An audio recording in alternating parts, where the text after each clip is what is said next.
SIR சம்பந்தமாக நடந்த அனைத்து கட்சி கூட்டத்தை தாவேகா புறக்கணித்ததை தொடர்ந்து கருணாஸ் அவர்கள் நடிகர் விஜய கடுமையாக விமர்சனம் பண்ணியிருக்கிறாரு. அவருக்கு என்னங்க தெரியும், யாரோ எழுதி கொடுத்ததை அறியாமையில பேசிக்கிட்டு இருக்கிறாரு அப்படின்னு கடுமையான விமர்சனங்களை வச்சிருக்கிறாரு. அப்படி என்ன சொல்லியிருக்கிறாரு நீங்களே பாருங்க. விஜய் வந்து இந்த கூட்டத்துக்கு அழைப்பு விடுக்கப்பட்டாரு. அவர் வந்து கலந்துக்கல. அவரும் எஸ்ஐஆர் எதிர்க்கிறாரா. ஆனா அவர் என்ன சொல்றாருன்னா, இந்த அனைத்து கட்சி கூட்டம் திமுக முன்னெடுப்பதற்கான காரணமே தன் மீதான ஊழல் புகார்களில் இருந்து மக்களை திசை திருப்புவதற்கான ஒரு விஷயத்துக்காக தான் இந்த எஸ்ஐஆர் முன்னெடுக்கிறாங்க. அவங்களுக்கு உண்மையான நோக்கம் இல்ல இது அவருடைய அரசியல் அறியாமையை தான் காட்டுது. அதாவது எந்த நிலையில அவர் இருக்காரு, இது என்ன நடந்துச்சு இதுக்கு முன்னாடி எல்லாமே அவருக்கு தெரியும். இது எவ்வளவு பெரிய பாதிப்பை உருவாக்க போகுது அப்படிங்கிறது கூட அவருக்கு தெரியாம, ஏன்னா அவர் உங்களுக்கு தெரியும் ஏற்கனவே அவர் பாசிசத்துக்கும் பாயாசத்துக்குமே வித்தியாசம் தெரியாதவர்.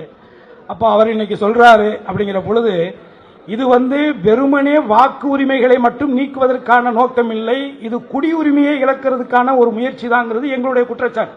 அதற்கு 1000 ஆதாரங்களே இருக்கு. ஆக அதனுடைய வலிமை எதிர்காலத்தில் தமிழர்கள் தனித்து விடப்பட போறாங்க.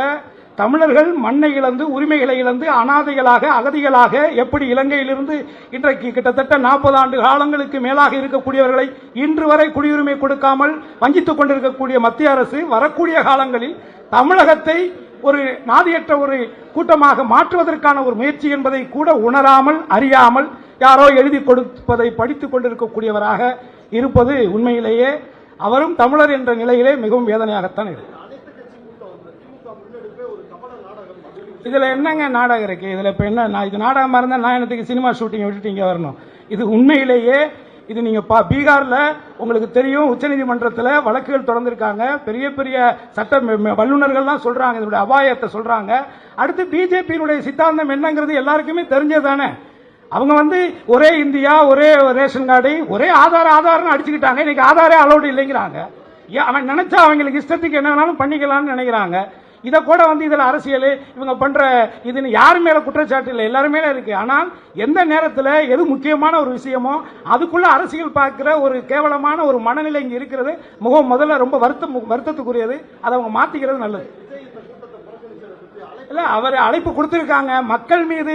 மக்கள் பாதிக்கப்பட்ட மக்களே நேரில் போய் பார்க்காம பனையூர்ல கூப்பிட்டு பார்க்கிறவர்கிட்ட நீங்க இதுக்கெல்லாம் வாங்க கலந்துக்க கூட்டா வருவாங்களா? ஷூட்டிங் ஏதாவது இருந்தா கூப்பிடுங்க, வருவார்.